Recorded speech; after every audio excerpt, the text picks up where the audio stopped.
have already heard of the organizational map, which can look like this. And the map consists of several elements. So the map has quadrants, and the map has colored rings, and the map has developmental lines. And this is the spiral dynamics spiral, which is a model of the evolution of human consciousness. And these are the colors you find here on the map. And just to mention it shortly, we'll talk about it more later, is there are several versions of the colors. So there are many different consciousness models in the world, and they all are sort of similar because they all describe the evolution of human consciousness. These two are different in like this is the teal color, and there the teal is the yellow. And this spiral up there has blue, and this one here has amber. So this map can be used as a map to find your way in today's complexity and in the transformation. And so in the morning, we are going to discuss the elements of the map, and in the afternoon, we're going to show you how to work with this.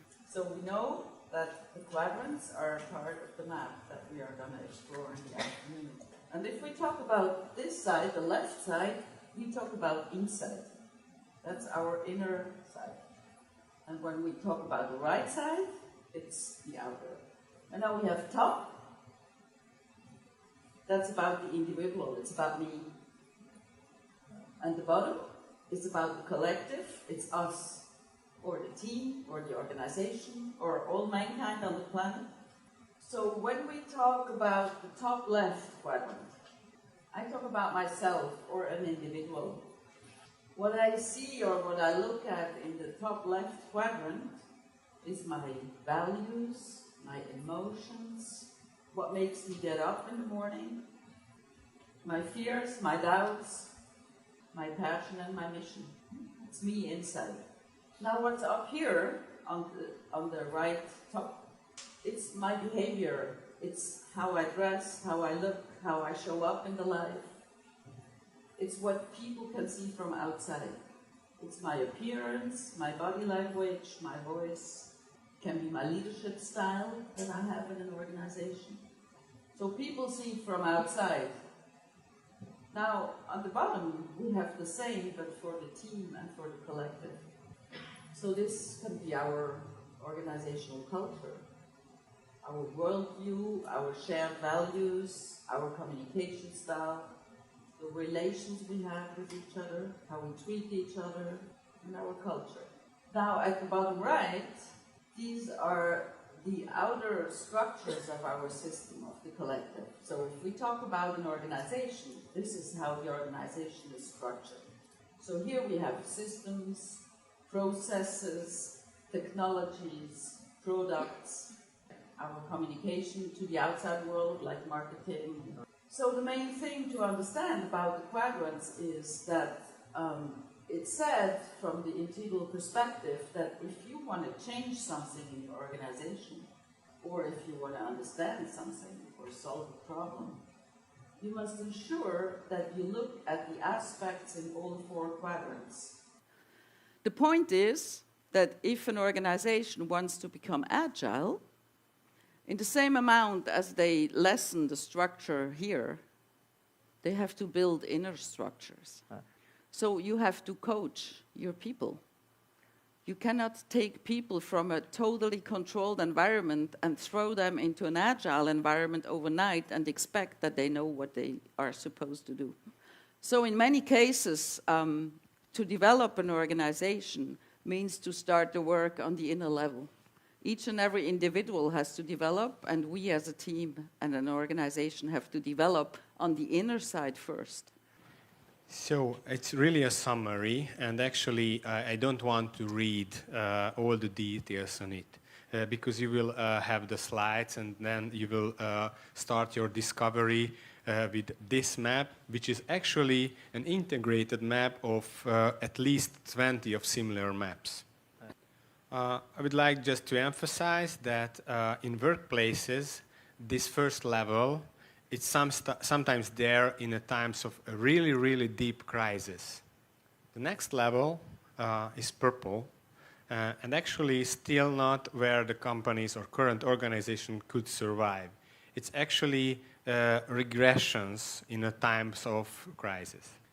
So let's go to red level, where actually, as you were experienced, that here comes the power. Some of the people are actually not consciously, but connected to some kind of purpose. And actually, they took this connection of something idea, and they are running forward, and actually they are in connection with all their peers who are following them. All levels are really valuable, and in this we have this value of strength and going forward and doing what I need to do regardless everything. Actually, all levels has also shadows, so they can misuse their power. Now, our current civilization is sustained by Amber mindset. And Amber is very important because it invents the scalability and the formal processes which can be repeated. But the Amber's shadow is the opposite side, that it's not enough heat, too much structure, too much form, too much coldness, and it's also hurt people. So currently in our organizational life, we maintain these two levels, and actually mainly when you see movies from Silicon Valley, they actually representing pretty much of the orange perspective. And actually, this level is very, very effective in terms of exploiting resources and to win different fights. Let's move to another level, to the green. Since now I'm seeing many organizations and startups start to become green, and it means that it's enough for them from the orange shadow of burnout. Because orange leads pretty much to burnout in its extremities. So here the organization is like a big family. The empowerment, value-driven culture, transparency, open communication is there. Only 10% is current organizations are green. So the teal level is in many ways different than the previous ones, since this is what this model calls second tier consciousness. And there is a big difference, because all previous levels thinks that their thinking, their level is the only one truth. That's the best way how we could work. Even in green companies thinks that everybody needs to be open and transparent and be like a family, which is nice, but does not take into account that there is a diversity of how people would like to work. And in teal level, it comes to understanding that you are where you are, and I will help you create that environment in workplace where you can grow. That they think if their organization wants to move towards teal, which, as a side note, is a multi-year long journey, that this would mean that all the employees have to become teal. And I don't think that's true. I believe that if the leaders are truly teal and integrative, they can find a structure where all the employees that are on different levels of the spiral can find their spot where they are happy and can bring in their skills. So Clare Graves had some principles of how to use these levels, and they are very important if you work with them. The spiral, which goes higher and higher, leads sometimes to the fact that people think a higher level is better than a lower level, and that is not true. So I sometimes see in organizations that people that start to move towards orange-green develop a resistance towards people that operate on the amber level. So respecting the amber level for what it is an important precondition. So if you have people in your team or your organization that are strong in operating on the amber level, please give them a job in accounting and not in marketing for innovation. Also, it's not a typology. So somebody is not red or blue or whatever, or amber, but we behave from a certain level. And it's a dynamic model rather than a static model. So in one life situation, I might operate from an amber level, in another life situation from orange level, and in another from a green level. So we do not speak of types of people, but of types in people. So somebody is not amber, he behaves amber. So now if you start experimenting with this in your life and start watching situations and try to determine what's happening, you have to be careful about how you do it. So if you want to identify from which level somebody operates in a specific situation, how they think is more important than what they think. And why they do something is more important than what they do. Oh, we know that it's very interesting to just explore the map, but you will have time for that. So for about the properties of the map, it has levels, it has the quadrants, and it has developmental lines. And actually, these developmental lines were taken by empirically, because in our organization developmental work, we were asked or we were told that these are important for organizations. Our platform is flexible, and we are using also this map as a flexible one, so we can replace any of these lines on request and what our client needs. So how we are using it? It's very good for assessing an organization, so actually to see where we need to start our organization developmental work. We are using the approach of salutogenesis. It's different from pathogenesis, which wants to find and cure problems. Salutogenesis.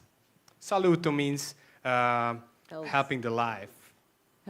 Health.